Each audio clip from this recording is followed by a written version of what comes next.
What's the feeling, heading into this weekend, for you personally and just for your team? Like, what's the emotions going into that?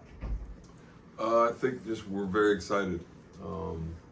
This is personally for us, since I've been here our third time there. It's a little bit of experience. I think that compared to that 2018 team, we're a little bit younger, which is a little bit different. We have a lot of juniors and a starting sophomore point guard. So, but these guys, what I've seen about them, they're very resilient. They're tough-minded. They don't get rattled too easily, and I don't anticipate it'll be any different going there. So, these guys know what's at stake. They come prepared and ready to practice and attentive, and they listen, and they're going to take it as it's another game. My group's just, we're so excited to have the opportunity.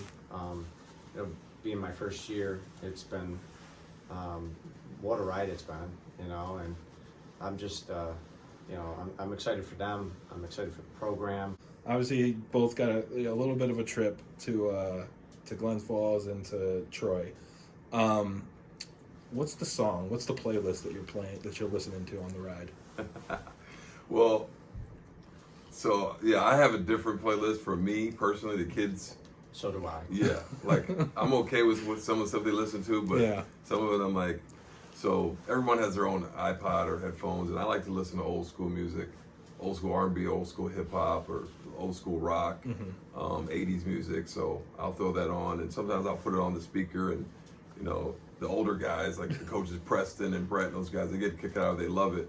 The kids are sometimes like, man, what are you listening to? So it's funny that I give them the aux sometimes during practice. I'm like, you can have a couple days, but a lot of the times it's always me playing the music. It's the same thing. I mean, the girls have their, they got their earbuds in and they're listening to the music. I think the difference between Ryan and I is I have a young staff, and they're kind of in the same realm when it comes to music. So when they're playing the music, they're playing it together, and so I'm kind of like the odd guy out. So I just have to deal with it.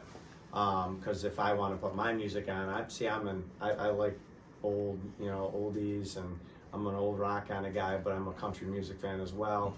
So, I put that stuff on, and they're like, what is this? So. The last time Liverpool had a boys and girls team get this far, 1988. Where in your life where were you at that point in your life? I mean, I was 15 years old playing my sophomore year of varsity basketball right about now. It's, so yeah, that's where I was, playing it. It's kind of interesting to think about that. At one of our rival schools, CNS, I graduated from CNS, and, here I am coaching Liverpool. It's kind of how it's funny the circle goes round. But I was playing hoops at CNS around this time. Okay. I was 12, living in Champaign. I was, playing a lot of different sports. I was a ball boy for University of Illinois, when Lou Henson was still coaching, and the Flying Illini. Nick Anderson, Kendall Gill, Marcus Liberty, that whole crew. So I was going to a lot of Illinois games back then, and I was living in the Midwest. Okay. If you could talk to that younger version of yourself, what would you tell them? Man. That's what we know now. Yeah. Yeah. I always thought that it's so funny because when we grew up, there was no cell phones, there was no computer, Instagram, nothing. Yeah. When we wanted to call somebody, we picked up the phone and dialed it. And if there was a busy signal, and then you waited. And if you wanted to go see somebody, you walked down the street, or you went down to the park and you played basketball. You don't text each other. It's just, so I guess the one thing I'd say is like, wow, look where we are now, from where I was then. Yeah. Well, I guess I would say just slow down and be patient and enjoy the ride.